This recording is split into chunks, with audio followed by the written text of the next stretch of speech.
Aduh, aku ini mental korban. Ya, suamiku model seperti ini, istriku model seperti ini. Udah kita bergelut hanya sebagai korban. Atau apa? Waktu kita lahir, papa mama kita sedang broken home. KDRT. Makanya saya jadi anak yang keras gitu. Kita bawa ke situ terus. Saya lahir dari keluarga yang miskin. Makanya ketika sekarang Tuhan berkati saya, bukan saya nikmati Tuhannya, tapi saya menikmati berkatnya. Apapun gue beliin. Dulu susah saya beliin, meleset. Tuhan bilang kamu punya isi dunia aja, tapi kehilangan nyawanya gak ada gunanya. Apalagi kita nikmati, gak ada gunanya. Mental korban. Coba saudara, cek di hati kita masing-masing. Ada gak itu masih nyangkut dalam hidup kita? Saudara, gampang loh ciri-cirinya. Orang kalau mental korban, dia selalu merasa disalahkan. Sama suaminya, mah suami terbenar sedunia. Sedunianya dia. Pokoknya gue salah terus. Ya, kalau dia jadi suami, sama dengan istrinya. Ya gue terus yang salah, ya deh gue salah deh. Beda loh orang ngomong ini. Ya saya salah, saya minta maaf. Beda. Dengan, lah deh, gue salah deh. Kalau orang ngomong, gue salah deh. Itu karena dia menghidupi di jiwanya, mentalnya korban. Wah ini menderita. Ya, menderita. Ya, saya pernah melayani, saudara, ini seorang perempuan, dia jadi lesbi. Karena apa? Karena orang tuanya mau anak laki-laki yang paling sulung. Saya tanya kepada orang tua, kenapa? Karena anak laki-laki Pak bisa nurusin usaha saya, bisa bertanggung jawab. Ada lagi sebaliknya mau anak perempuan kan. Saya tanya lagi, kenapa mau anak sulungnya perempuan? Kan bisa bantu. Ternyata buru-buru bantu. Karena ada pembantu. Ya kenapa? Kita masih punya selera, kita masih punya keinginan. Hanya hari ini Tuhan mau keluarkan mental korban kita. Kita bukan korban, kita adalah orang-orang yang dicintai Tuhan Yesus. Sehingga mental kita bukan mental korban, tapi apa? Mental dicintai, mental kasih. Beda. Coba kalau orang dicintai, GR gak dia? Hah? GR gak? GR gak sis? GR. Waktu dia nerima cintanya. Will you marry me? Ile. Sekarang kan ada sistem proposal. Dulu lu pakai proposal gak? Enggak. Kenapa? Belum zamannya bro. Sekarang kan will you marry me lah. Ada proposalnya lagi lah. Nanti ada sangjitnya lah gitu lah. Nanti mamanya minta uang susu. Papanya minta uang sekolah. Belum ada kan uang sekolah kan? Minta. Nanti saya minta tuh sama calon menantu saya. Pasang tarif fix.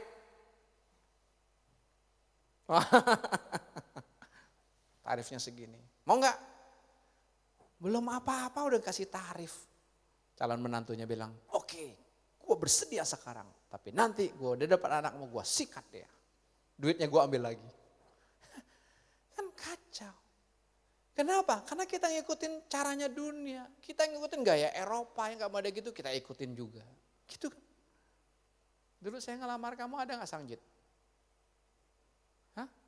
Buru-buru. Gue bawa apa inget? Buah. Sislipkah? Gue bawa buah. Buah itu udah. Saya ajak papa mama saya, koko saya, 1, 2 koko saya ikut, udah. Udah kita mamanya masak sendiri kita makan. Udah, ini cucu sulung, ini anak sulung. Keluarga Konghu. Kalau saudara yang dari etnis Tionghoa atau keluarga Konghu, itu kan mengagungkan kalau anak sulung cucu sulung. Betul gak? Dia Konghu, saya Konghucu. Lihat, kenapa kita ketipu? Kita itu ketipu. Kita ngikutin cara dunia, gak ngikutin caranya Tuhan. Ayo kita ikutin caranya Tuhan. Kalau udah ketemu sang cinta, udah habis. Ya, oke. Jadi jangan balik ke mental korban. Makanya kita perlu omongin terus, saudara. Ya, kemarin di persekutuan ada yang bilang, Pak, saya salah. Wih, keren banget. Susah ngomong untuk saya salah. Betul gak? Apalagi papa mama kan, mana pernah salah? Yang salah anak kita terus kan. Betul gak? Sama guru, mana ada guru yang salah? Yang salah murid terus itu. Gitu loh. Tapi dia berkata, saya salah Pak. Ya, nanti Jumat ini ada fellowship teens dan youth. Ya. Jadi teens kita ngobrol-ngobrol, saudara. Ini penting, ini perkara roh. Kita banyak ngobrol-ngobrol itu perpa kaleng-kaleng. Istri kamu gimana? Suami kamu gimana? Anak kamu gimana? Kerjaan kamu gimana? Cuman kulitnya aja. Tapi kedalamannya enggak tembus. Padahal hidup kita ini yang terpenting itu dalamnya. Tuhan kan lihat hati. Tuhan tidak lihat paras dan elok, Tuhan lihat hati, saudara. Tapi kita masih enggak ngeh. Kita sibuk untuk apa? Poles hal luarnya. Kemarin saya ketemu seorang opah, usia 70-an tahun, tapi keren. Mukanya masih mulus, bro. Kenapa? Operasi. Duit banyak. Betul. Wih, usia 70 tahun kalau kita lihat ya kayak sicap gocap gitu loh. Keren. Itu kan kenapakan luarnya, dalamnya. Tapi kita sibuk. Bukan gak boleh dandan para wanita, bukan. Tapi jangan fokusnya ke situ. Gitu. Kemarin saya dengar khotbah satu anak pendeta. Agak syok juga saya. Dengan PD-nya dia berkata, Papa saya ngajarin. Kalau mau punya suami, harus ada 4 tah. Kalau dulu kan kita dengar 3 tah orang jatuh kan. Apa? Wanita, tata, harta gitu. 4 tah. Tah yang pertama calon suami carilah pria yang bertanggung jawab. Masih oke. Tah, tanggung jawab. Betul enggak? Oh bukan. Itu yang kedua, salah saya. Yang pertama bukan itu, takut akan Tuhan tanya. Saya bilang keren. Mantap, saya setuju. Takut akan Tuhan dulu. Tahap kedua Sony, gimana Son? Tadi yang bilang apa? Tanggung jawab. Dia dengan mantap, kalau sudah takut akan Tuhan, pasti bertanggung jawab. Saya masih terima, keren. Tapi waktu dia sebut tah yang ketiga, saya syok. Tapi saya nggak matiin, saya lanjutin. Tah ketiga harus tajir. Mana? Oh, saya bagiin linknya. Tajir. Lalu dia kasih gambar, lipstick sekarang mahal. Ampun.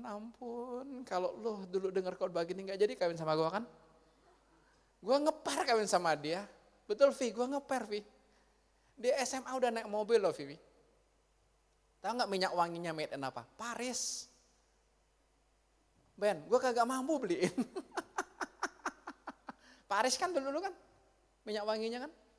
Tajir. Saya bilang, aduh, ini khotbah nyesat amat gitu loh. Tah yang keempat, lebih mengagetkan saya lagi, tampan. Bener enggak? Lu dengar kan kemarin? Gua kasih dia dengar kan? Gawat amat 4 tanya. Takut akan Tuhan udah oke. Tanggung jawab oke. Yang ketiga, tadi tajir. Kacau amat, materai amat. Yang keempat tadi apa? Tampan. Kalau bawa ke gereja kan gak malu. Keren lo cowoknya lo, ganteng lo. Waduh cantik lo ceweknya. Nanti kalau mau saya bagi linknya. Betul saya nih. Hah? Jangan-jangan ambil juga sih saya nih. Saya masih juga nih. Grace, lu denger 4 talis. Gawat. Itulah dunia. Itulah senang orang kan gitu kan. Tapi coba stagnan. Khotbah mental korban. Ini dasar kehidupan kita. Kalau kita masih punya mental korban, waduh. Sampai nanti kita mau mati aja, hidup kita menderita, sengsara.